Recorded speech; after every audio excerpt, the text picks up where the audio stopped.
followers and is available in 7 languages, including Hindi and Portuguese, which are launching today. The Viber chatbot has more than 2 million followers in 3 languages and 4 more to launch next week, reaching out to the citizens of the world, the person in the street, informing them about the latest information we have. Just in the past 2 days, we convened an online workshop to crowdsource ideas from over 600 experts, institutions, and individuals on ways to combat the infodemic. We have worked with FIFA and some of the world's biggest sports stars to promote clean hands and physical activity. And since we announced the One World Together at Home concert with Lady Gaga and Global Citizen on Monday, more TV networks and online platforms from around the world have contacted us offering the broadcast the concert. And Lady Gaga had already raised $35 million as already informed during our conference with her. Third, we're working hard to ensure supplies of essential medical equipment for frontline health workers. So far, we have shipped more than 2 million items of personal protective equipment to 133 countries, and we're preparing to ship another 2 million items in the coming weeks. We have sent more than 1 million diagnostic tests to 126 countries in all regions, and we are sourcing more. But we know much more is needed. This is not enough. So we're working with the International Chamber of Commerce, the World Economic Forum, and others in the private sector to ramp up the production and distribution of essential medical supplies. Today, we're launching the UN COVID-19 Supply Chain Task Force to dramatically scale up the supply of these life-saving tools and match supply with needs. And I would like to use this opportunity to thank the Secretary General, Antonio Guterres, for bringing all the UN agencies to contribute to the supply chain task force. Fourth, we're working to train and mobilize health workers.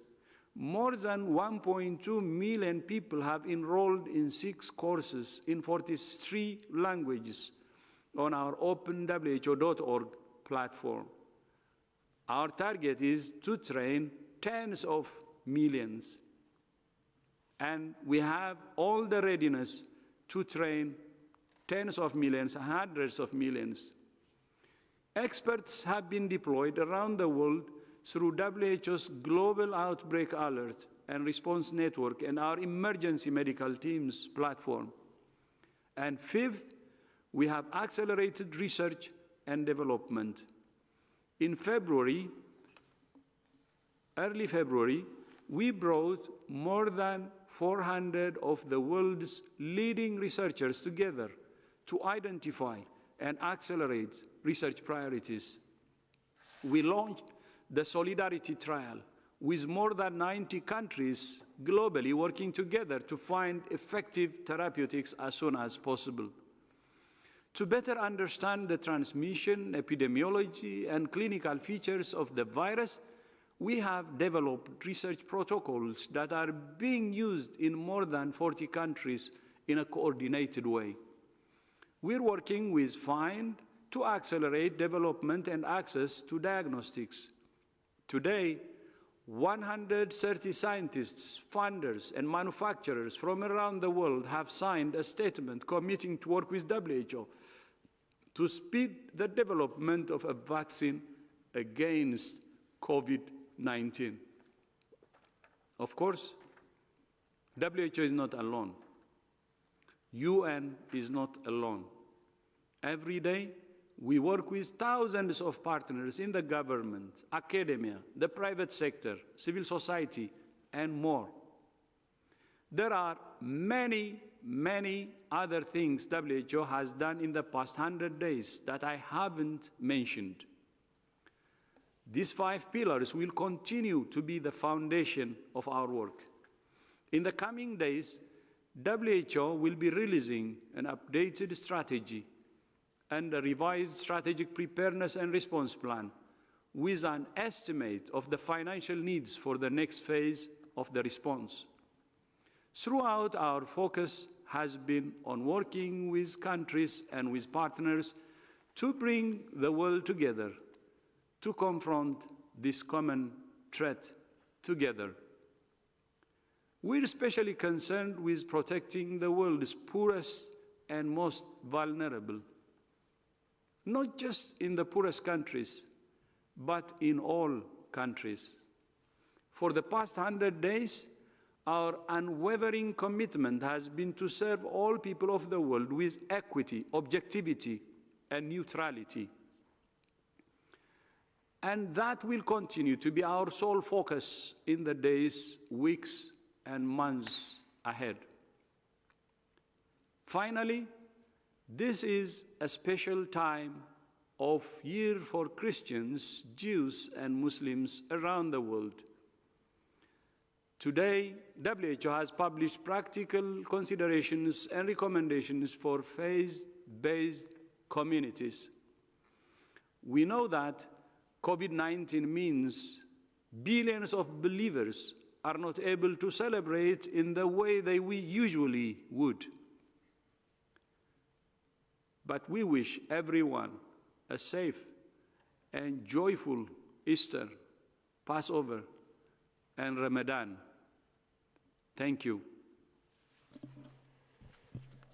Thank you very much, Dr. Tedros. I understand we had some technical issues with sound on some of our social media platform. So what we will try to do right now is to send as soon as possible the text of opening remarks to everyone, so you can have it while this press conference is still ongoing.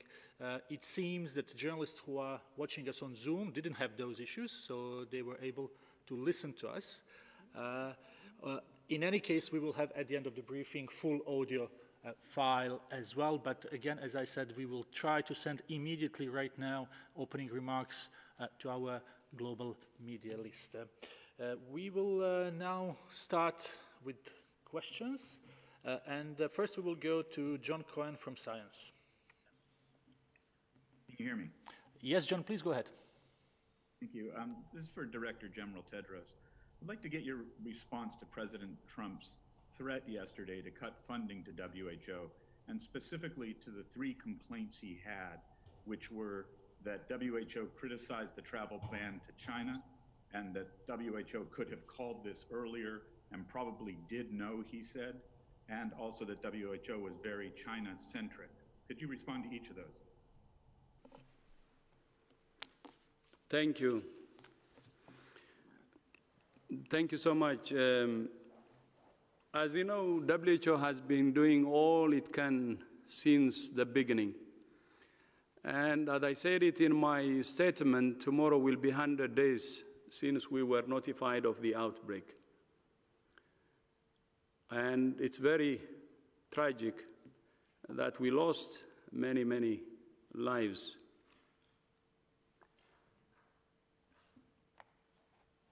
But from the situation we have now, not only that we said we have been doing everything we can, but we will continue to do everything, day and night, like what we have been doing, to save lives. We don't want to waste time. Of course, when you're confronting with a new virus like this one, a very dangerous virus, let alone a dangerous and serious public enemy number one like this, we do regular assessments. So we will do our assessment, identifying the strengths and the weaknesses. And this is a tradition in WHO, and we will do that. This is what we call the after-action review. And WHO wants this more than any organization because we want to learn from our mistakes, from our strengths, and move forward. But for now, the focus should be on fighting this virus. As I said earlier, this is a new virus. There are many unknowns still. When it started, many people didn't know how it would behave. Still, there are many unknowns, and we don't know how it will behave in the future. It's very contagious like flu, but at the same time, more fatal than flu.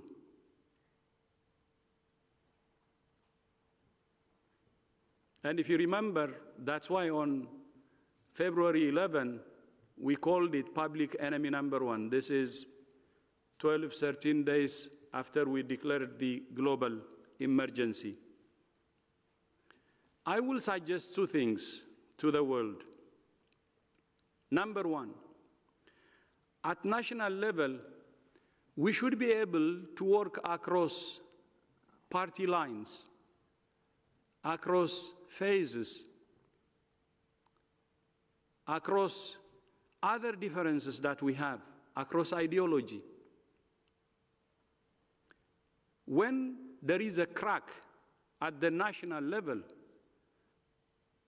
between political parties, between religious groups, or between other groups, that's when the virus gets a crack that it can exploit and defeat us. So number one is the national unity, working across party lines. I was a politician. I know how difficult this could be. I know it. Although it's difficult, it's the right thing to do. At the end of the day, the people belongs to all political parties. The focus of all political parties should be to save their people. Please don't politicize this virus. It exploits the differences you have at the national level. If you want to be exploited, and if you want to have many more body bags, then you do it. If you don't want many more body bags, then you refrain from politicizing it. My short message is, please quarantine politicizing COVID. The unity of your country will be very important to defeat this dangerous virus. Without unity, we assure you, even any country that may have a better system will be in trouble and more crisis. That's our message. Unity at national level, no politicizing, no need to use COVID to score political punches. No need. You have many other ways to prove yourselves. This is not the one to use for politics. It's like playing with fire.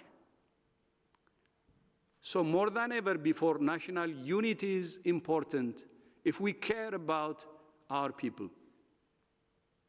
if we care about our citizens. Please work across party lines, across ideology, across beliefs, across any differences for that matter. We need to behave. That's how we can defeat this virus. Second, global solidarity is very important. When national unity succeeds, global solidarity will be easier to form. I will tell you a story. This is in the 1960s, 1967 if I am not wrong. when the eradication of smallpox was launched, when the eradication of smallpox was declared, I was 2 years old because I was born in 1965. The former USSR and United States came together and agreed to eradicate smallpox and brought the whole world together with them. Do you remember that it was a Cold War era at that time? During the Cold War, the two nations, the former USSR and United States, came together to fight smallpox. It was killing 2 million people annually. 15 million infections annually. The world could not tolerate that kind of disaster. And even during the Cold War, the two powers agreed to fight smallpox together and brought the rest of the world together. Smallpox was eradicated in 10 years from then. And now, the United States and China should come together and fight this dangerous enemy. They should come together to fight it. And the rest of G20 should come together to fight it. And the rest of the world should come together to fight it. This virus is dangerous. We said it many times. It has the elements of a flu, very contagious, and it has the elements of SARS, fatal. We will have many body bags in front of us if we don't behave.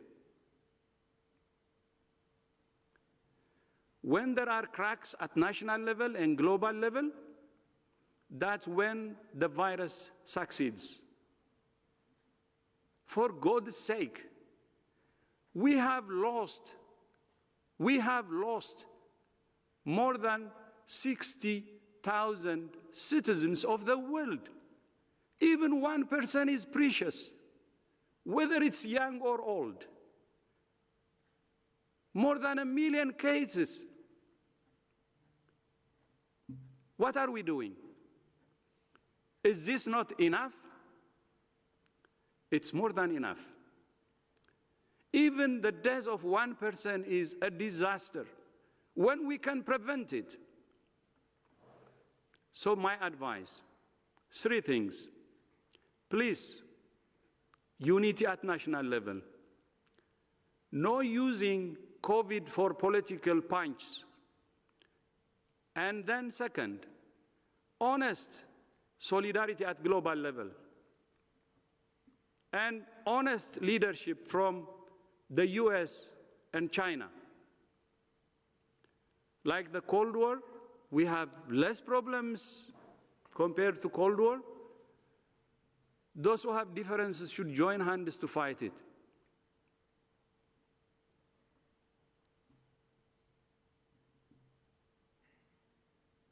And then the G20 and everybody has to come together. And the third, please, if you agree to the 2 means, please quarantine politicizing COVID. Quarantine politicizing COVID. That's the way if we want to win. I know I didn't address your question directly. I don't think that's necessary. We shouldn't waste time pointing fingers. We need time to unite. And what I'm saying is not in vain. I have seen leaders who are preaching about this, many leaders for the last 3 months. I'm just joining them. and we can make it. Let's unite. Let's unite. Unity is the only option to defeat this virus. Lack of unity, please prepare. If you don't believe in unity and don't do unity, please prepare for the worst to come. The worst is yet to come if we don't rush to ensure the unity. Thank you. Thank you very much, Dr. Tedros. I hope this clear message answers the question from John Cohen from Science. We will go to the next journalist. That's Michael, who is a contributor to CNN. Michael, can you hear us? I can hear you. Can you hear me? Yes, please go ahead. Thank you for taking my question. Without referencing the criticism from President Trump, you've already dealt with that, but I did want to ask Director General, sir, that when doing so in the midst of an unprecedented global emergency, when you do get criticism from world leaders, and perhaps President Trump won't be the last, does that really create a setback for you? I mean, I think we can argue that moral suasion, your moral authority is one of the most powerful, if not most powerful tools you have. But when that is eroded, does it make it more difficult for you to operate and save lives? And just very quickly, from the beginning, I remember you've been advocating travel and trade restrictions, and governments seem to have been ignoring that to a very big degree. Even here in Canada, we now have interprovincial restrictions. So if that happens, does that chip away at your moral authority? Thank you very much. I know that I am just an individual. Tedros is a dot in the whole universe. Issues targeted at me personally, I don't mind. I prefer to really focus on saving lives. I said it many times. We're losing people. Why would I care about being attacked when people are dying? Compare the two. We're losing lives every minute. Please remember, more than 60,000 deaths. I'm not sure if that number is accurate. I would expect that estimate that we have more deaths. Why would anyone in the right conscience think about his personal attack, ignoring the bigger challenge we're facing as humanity? My focus is saving lives. We don't do politics in WHO. We don't. We care for the poor. We care for those who are vulnerable. And we regret when we lose lives. That's where we should focus. I'm an individual. I'm no better than anyone who is suffering from COVID. I don't care who says what about me. I would prefer to focus on saving lives. No time to waste. How many more deaths would I like to see? I can't. Why would I worry about myself when the number of deaths is increasing? Who am I to make my personality before the deaths of all around the world? That's why I said, maybe you have followed my Twitter messages, humility.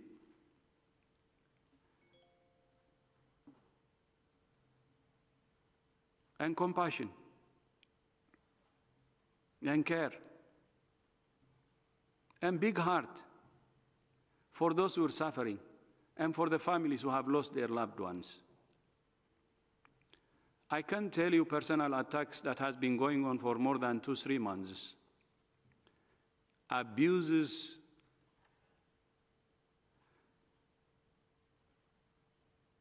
or racist comments, giving me names, black or negro,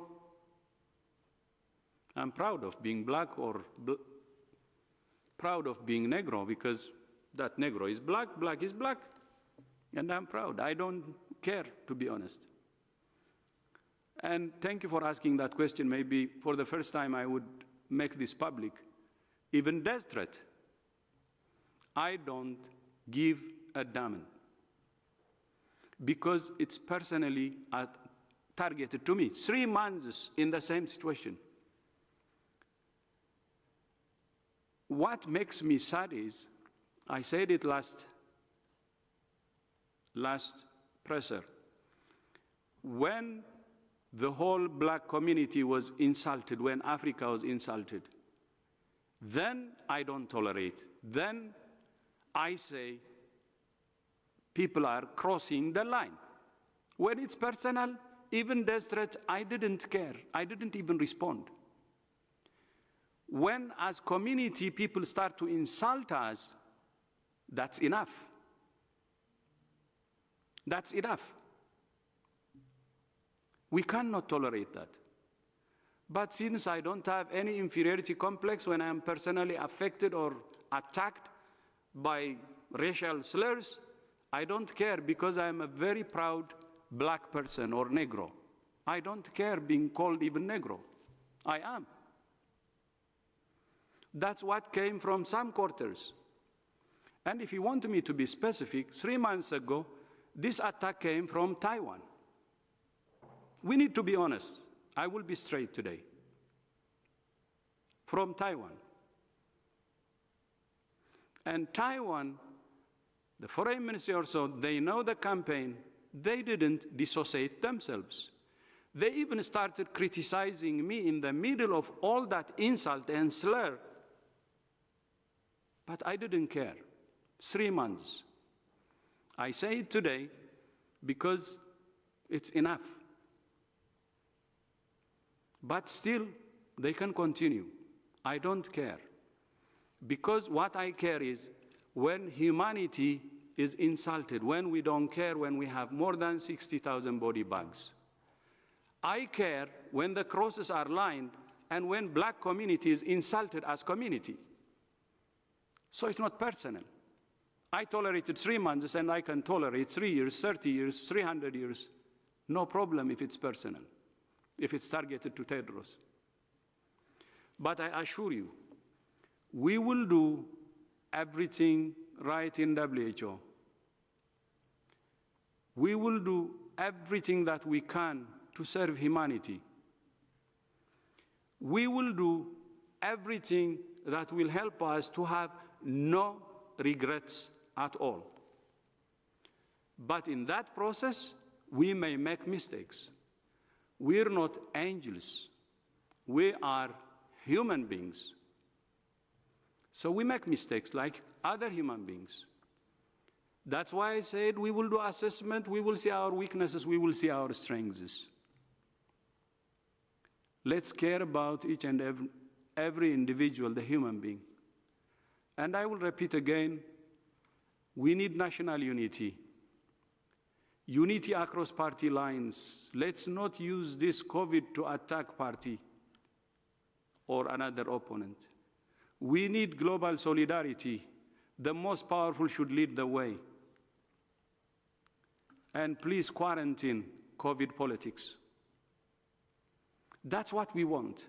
We don't care about personal attack. We don't. We care about the life passing every single minute unnecessarily because we couldn't unite to fight this virus and because we're not understanding the power of unity to fight a common enemy. There is a very clear line, a fight between humanity and this virus. That's it. That's what we should use to fight and win. Thank you. Thank you very much. Talking about countries that are struggling, we will go to Yemen now to hear from Aziz from Yemen National Radio. Aziz, can you hear us? Yes, I did. Hi, how are you? Thank you for taking my question.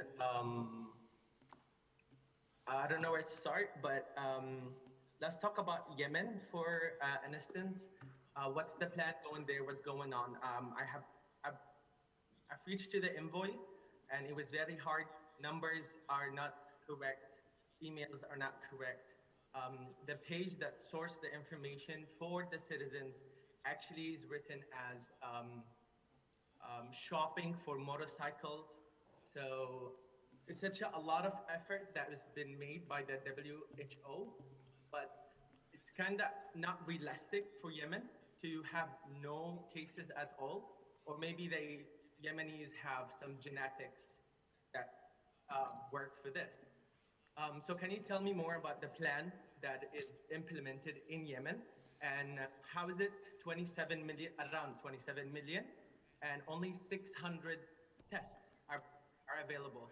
Thank you, Aziz. Thank you for the question. Maybe Dr. Ryan has some information about Yemen.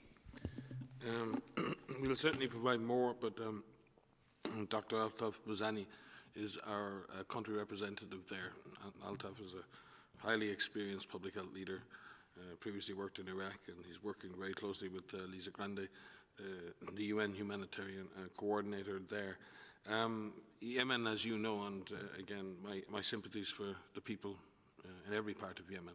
The population and the people of Yemen have been to hell and back in the last number of years, both in terms of the destruction of health infrastructure, large outbreaks, including cholera, as we've seen over the last number of years. And WHO has been there with our partners, and we have stood with the people of Yemen, wherever they are in Yemen, to provide essential health services, the provider of last resort, trauma and clinical management pathways, mobile clinics, vaccination, and now surveillance and response for COVID-19. I'll have to check the numbers you mentioned to me on the number of tests available. We know we have provided testing capacity, and we continue to work with the government to beef up the capacity to do isolation and to do contact tracing and quarantine of contacts. As I said, I don't have the exact details on the testing you mentioned, but I will most certainly follow up with our country representative, with our regional director, and get back to you on that. But please be assured of WHO's absolute commitment to support the health, safety and welfare of the people of Yemen. Thank you very much, Aziz, for calling from Yemen. We will go now to India. United News of India, Ajit. Ajit, can you hear us? United News of India, Ajit.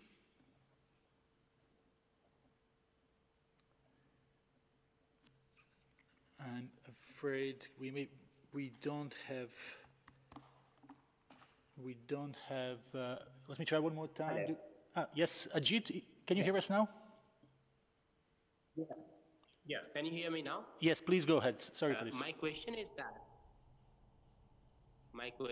that, is there any evidence of pets getting infected with COVID-19? And is there any guideline in queue for that? Thank you very much, Ajit. This is a question that we get quite often, and it's good for Maria to get an answer. So thank you for the question. I just first want to say I'm immensely proud to be sitting up here with Dr. Tedros and Dr. Ryan every day and talking to you. With regards to pets, so yes, we are aware of some pets being infected in households of confirmed cases. So we're aware of 2 dogs that have been infected in Hong Kong, a cat in Belgium, and we've heard recently the reports of a tiger at the Bronx Zoo. There are several groups that are conducting investigations in animals to really understand how pets are infected. It seems like they are infected from their owners who are infected. There was one study that was done in Wuhan of cats, which we are aware of, that was conducted before and after the outbreak, and found that cats can be infected with this virus. We're working very closely with our partner agencies at FAO and OIE to really look more in depth at the role of pets. We don't believe that they're playing a role in transmission, but we think that they may be able to be infected from an infected person. And so they're not a major driver playing a major role in transmission in COVID-19 outbreak. And may I just add, it's extremely important that as people worry and have concerns about sources of transmission, that we refrain from any act of cruelty to animals. They're beings in their own right, and they deserve to be treated with kindness and respect. And they are our victims like the rest of us. So until we know more, it's very important that people, as Maria said, understand that they're likely to be co-infected with us. There is no evidence at this point that they infect human beings, and it's really important that we remain respectful and kind to those animals that share our lives. Thank you very much. There are lots of questions that will remain unanswered for today, but we will definitely have other opportunities. We will conclude this press briefing here as Director General has another call to go to. We thank everyone for being with us today. We apologize for technical issues. Director General, you have time for? Okay. So Director General wants to take a few more questions. So can we then go to Sky, please? Do we have Deborah from Sky? Yes. Please go ahead.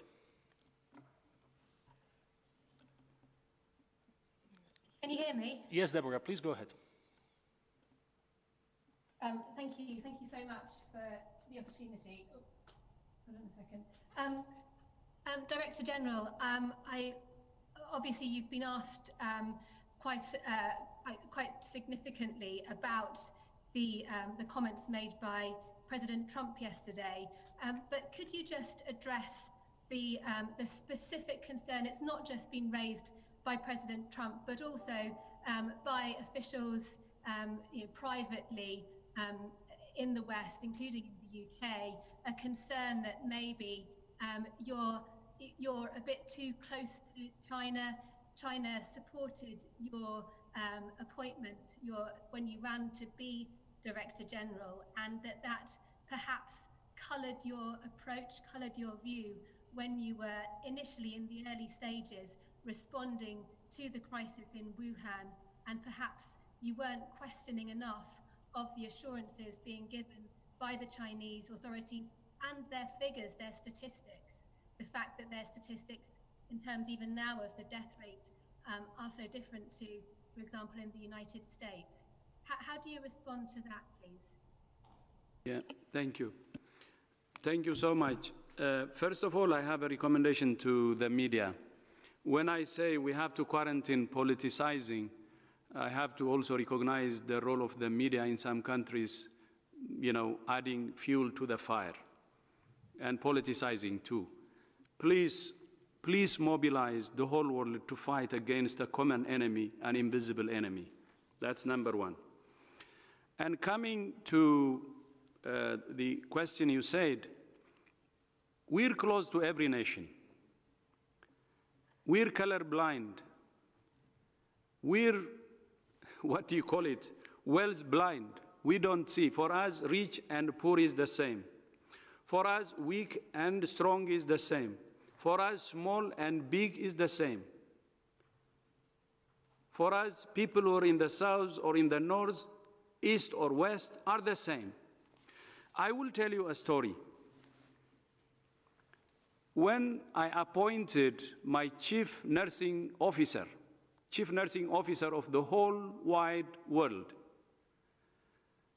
I picked her from a country called Cook Island. Then people started criticizing me. And I said, what happened? What is this Cook Island? Is it Thomas Cook, the company, or what Cook? On one hand, it could be arrogance.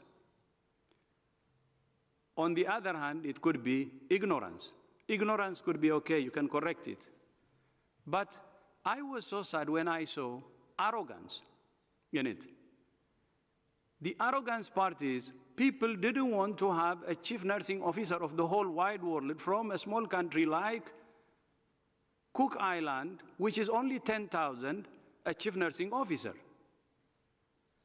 But my belief is talent is universal.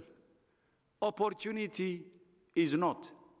You can find the most talented person from a country with a population of 11,000 like Cook Island, or 10,000.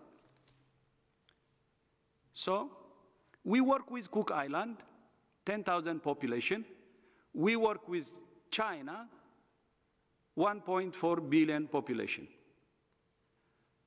We were criticized for the 10,000. Is it because Cook Island influenced us? Using what? And China using what? We see everybody equally.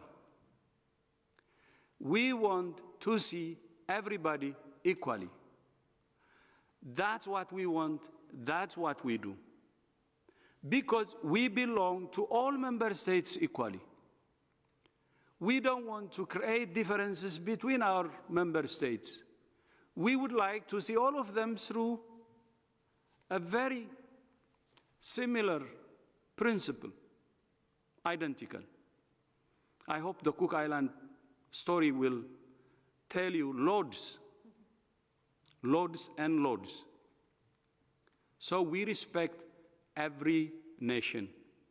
We work with every nation. We try to understand the problems with every nation. We try to help them understand the root cause of the challenges and help them. The most important thing is that. And we see the whole world equally. And I assure you of that. And then I said, we will do assessments. If there is any wrongdoing, you will see it. The time will come when all players check what they have done well and what they have screwed. Not only WHO, all players. And then build on our strengths and improve our weaknesses, focusing on the issues,